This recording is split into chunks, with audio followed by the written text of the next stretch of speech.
की शुरुआत बिल्कुल उसी सीन से शुरू होती है जहाँ पर शायन के डिमोनिक सोल पपेट ने उस वॉरियर के पावरफुल पंच को रोक लिया होता है और उसके ऊपर लगातार ही हमले करने लगता है। ऐसा लग रहा होता है कि यहाँ पर शायन के डिमोनिक सोल पपेट ने जैसे उसे देखा तो उसका इवल मोड एक्टिवेट हो गया और ये सब देखकर यहाँ पर एल्डर वुआंग कहते हैं कि अब मैं समझा आखिरकार ये लड़का तुरंत ही इन सभी पपेट्स को अपना गुलाम बनाना क्यों चाहता है, क्योंकि इसके पास पहले से ही एक इतना ज्यादा पावरफुल डिमोनिक सोल पपेट है। और यहाँ पर हमें शान को दिखाया जाता है जहाँ पर शान अपनी फ्लेम और अपनी स्पिरिचुअल पावर का इस्तेमाल करते हुए उन सभी सोल पपेट्स को अपना गुलाम बनाने की कोशिश करने लगता है और आखिरकार लास्ट में शान इसमें कामयाब ही हो जाता है पूरी तरह से। और इसी तरह से यहाँ पर शान को एक बार फिर से 10 के 10 डिमोनिक सोल पपेट मिल जाते हैं और वो इन सभी का मालिक है। और यहाँ पर शान उन सभी सोल पपेट्स को एक साथ ही अपने स्टोरेज रिंग में स्टोर करके रख लेता है। और यहाँ पर हमें उस 200 लेवल के सोल पपेट को दिखाया था जो कि अपने आप को आजाद कराकर उस लीडर के ऊपर फिर से अटैक करने के लिए काफी तेजी से आगे बढ़ रहा होता है, जिसे शावन तुरंत ही अपने स्टोरेज रिंग में रखते हुए उस लीडर की जान बचा लेता है। और यहाँ पर शावन इन सभी को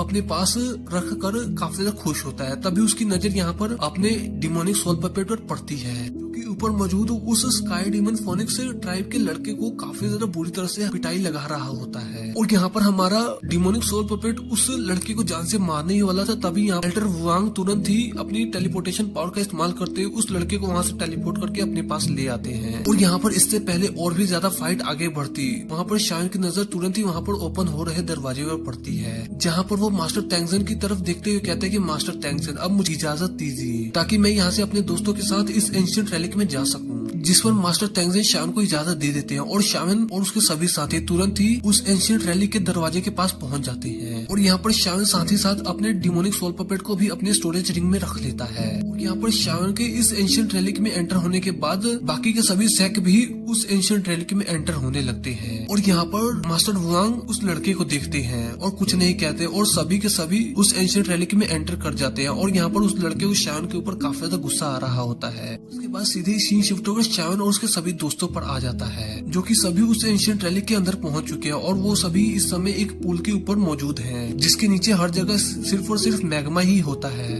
यहाँ पर इनके पुल के सामने एक दरवाजा होता है और यहाँ पर इस जगह पर और भी ज्यादा इसी तरह के पुल मौजूद होते हैं जहाँ पर हर एक पुल पर कुछ न कुछ वॉरियर्स खड़े होते हैं।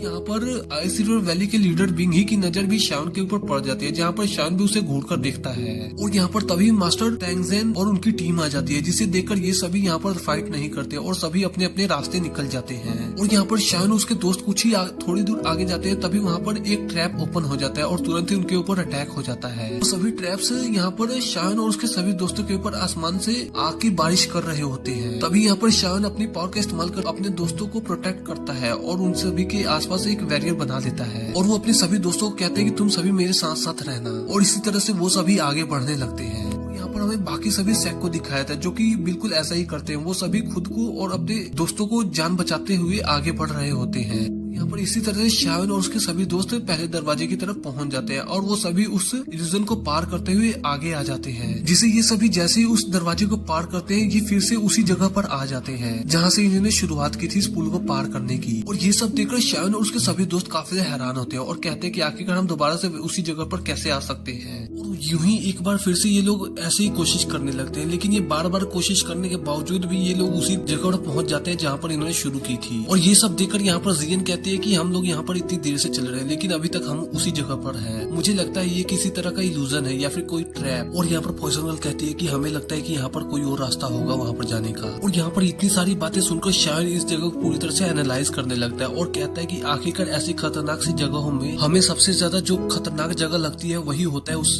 चीज का रास्ता। और ये सोचते ही शायन तुरंत ही अपने पास से डिमोनिक सोल पपेट को बाहर निकालते हुए नीचे खतरनाक मैग्मा में डाल देता है और अपनी स्पिरिचुअल पावर का इस्तेमाल करते हुए डिमोनिक सोल पपेट को नजरों से आगे देख रहा है कि आखिरकार क्या हो रहा है नीचे। और वो ये सब देखकर समझ जाता है कि आखिरकार रास्ता इसके नीचे ही है। और वो तुरंत ही अपने सभी दोस्तों को कहता है कि मुझे रास्ता मिल गया है। और ये सब सुन के शायन के पूरे दोस्त काफी ज्यादा हैरान होते हैं। और यहाँ पर शायन तुरंत ही अपने डिमोनिक सोल पपेट को बाहर बुला लेता है और अपनी फ्लेम का इस्तेमाल करते हुए अपने खुद को और अपने सभी दोस्तों को ऊपर एक बैरियर बना देता है और तुरंत ही सभी उस मैग्मा में घुस जाते हैं। और यहाँ पर इस खतरनाक मैग्मा में तैरते तैरते ये लोग दूसरी जगह पर आ जाते हैं जहाँ पर ये रास्ता भी बिल्कुल ऊपर की तरह ही होता है। और यहाँ पर ये सब देखकर मास्टर टियाना तो काफी ज्यादा खुश होते हैं, कहते हैं कि ऐसी